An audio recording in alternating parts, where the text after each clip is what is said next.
Hello everyone, this is Rokas, or also Rokas. So to begin with, I'm sorry that it's been a while since I uploaded a video on this channel. My instructor, Sensei came to Lithuania, then I went to visit my brother in UK. There's a lot of other stuff going on. I was giving a lecture to a couple of hundred kids in a school about violence in school, because it's a very harsh subject in Lithuania, in my country. I was giving a stress relief seminar. The whole dojo is obviously moving ahead, so there was a lot of stuff, and even though I wanted to, there was barely any time to make a video. But finally I have some time, and this time what I wanted to talk to you about is a bit more personal. I made a few videos on the line of this topic, but never really finished it.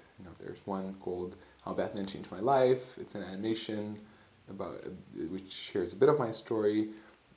There's a few How to Open Dojo videos, but never I really fully shared my story. And oftentimes in the YouTube comments, I get the comments, so what style do you practice? Or, how did you start Aikido? Where did you start? Etc. etc. And I decided I'm going to just make this video so that whenever somebody asks a question, I could just show this video to look at. So without any further ado, I'll simply share my story of Aikido. I was born in Cholet, so Aikido Cholet. Cholet is the name of the city. So I was born in Cholet, the city where I run my dojo right now. But I grew up in another city called Leonavicius. It's a fairly small city compared to other big countries, but it's the 5th biggest city in Lithuania. But at that time, in the post-Soviet time, after the Soviet Union collapsed, there was a lot of crime back there, and the city was even called Little Chicago by some, because back then Chicago was also known as a big crime city.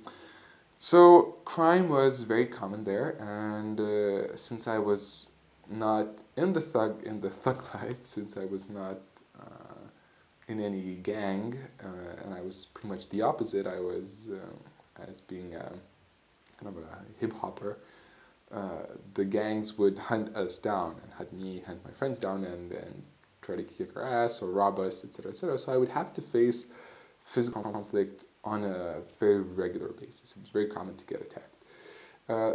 So I feel that already inspired me to start to look into how to protect others. Obviously I had to protect myself, but I was able to protect myself pretty much always, but my friends would still get into a lot of trouble.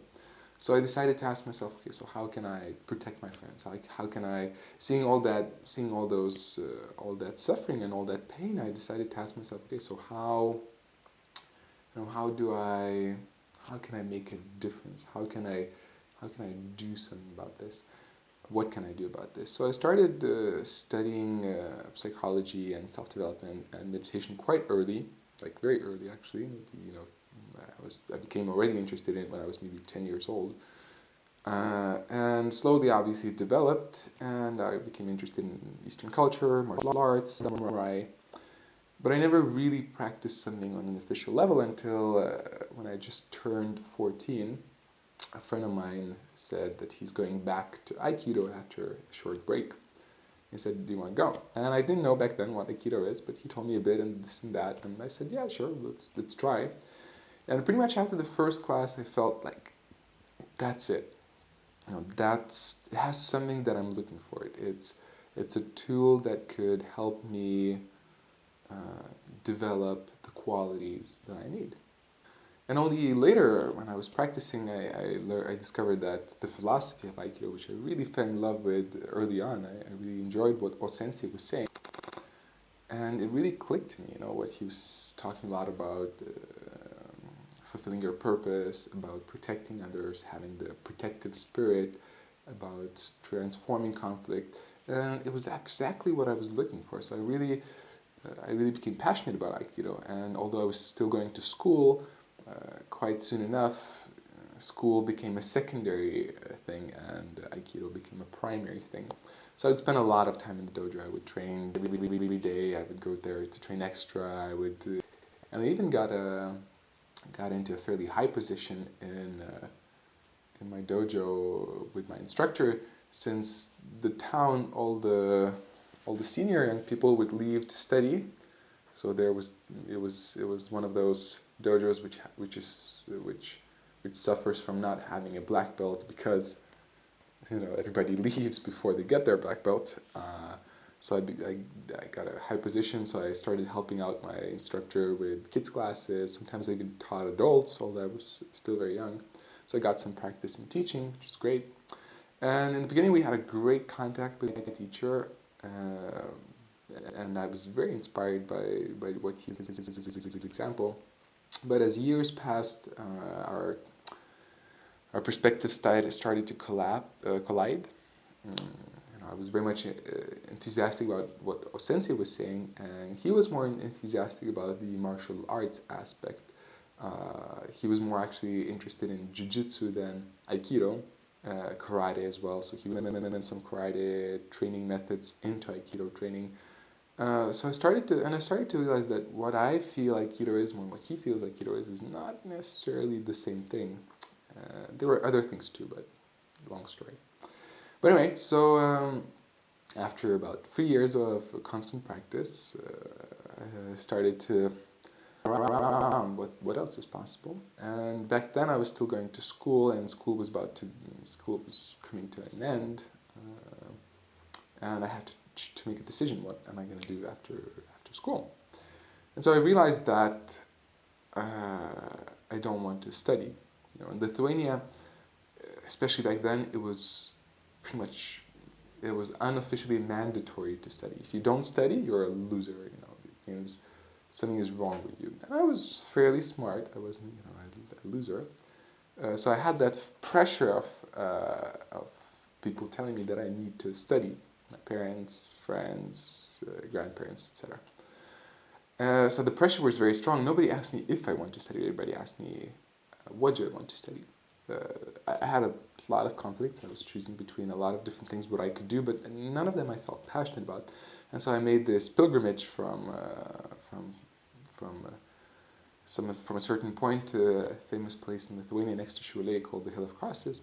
This was a 50-kilometer, it's like 35 miles walk, and it was from 6 in the morning to 10 in the evening, pretty much without any breaks. So as I was walking, I was asking, okay, so what will I do after I finish high school? And suddenly it dawned on me that, I was asking myself the wrong question. As I mentioned to you, I was not asking myself if I want to study. I asked myself, what do I want to study? But when I asked myself if I want to study, I realized, no. Simply no. That's not my path. That's why I'm here. And then I asked myself, okay, so what do I want to do? And very quickly I realized I want to be an Aikido instructor. I thought about that already before. I really enjoyed teaching, and I had some experience in teaching. And I realized that I wanted to devote my life to it. But obviously when everybody was asking me what am I going to study, I just lost that notion. And eventually when it came back to me, I realized, that's it. So I decided I want to go to Japan, because Japan is the country of origin of Aikido. But when I started looking at Uchideshi programs in Japan, they normally needed recommendations, and I had no contact with those instructors who could recommend me.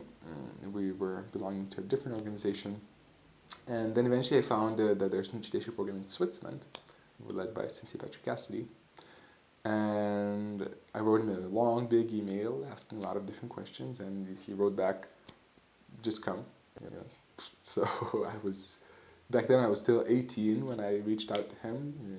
I had been traveling a bit. I spoke English already, but still my experience was fairly small. And so I had to make that leap of faith and tell my parents, I'm not going to study. I'm going to go become an Uchideshi, and I'm going to become an instructor. So it was hard for them to digest that. Obviously, they weren't that. They thought I'm making a big mistake. but after 2 years of convincing, I convinced them. So eventually they were convinced to let me try and fail, so I would see it by myself. That was the deal. So yeah, they let me out to become an Uchideshi. So after I finished high school, summer passed, and then I turned 19, and I went to Switzerland to become a Uchideshi. I spent 3 months there. For that moment, it felt a lot. And so many things changed. In school, I was quite depressed, I felt bad, and there was a lot of negative feelings towards school, towards my country, towards a lot of things, and I felt lost and confused. And when I became a Chideshi, everything just cleared away. Sensei Patrick showed me a different type of Aikido, and I was really able to solve all of my hesitations, all of my doubts, and to really commit to that path. Obviously, it was a long and difficult process by itself, but eventually, after a few months, I came back to Lithuania for a small heart surgery. It's another story. But that time back there, I knew that I will come back there to become an Aikido instructor. So there's a lot more that I could tell and will tell, but I don't want to push too much information into you in one go. Just a short notice, I did promise a couple of people already to put out a video about proper ukemi, in terms of ukemi as receiving, being a good uke to a partner. So I will do that. Probably I'll do it after this video. I'll do that one, and then I will continue this story further. If you have any questions, please don't hesitate to ask in the comments. I always read them. I always go through them. I don't always have the chance to answer, but I'm there. I'm present.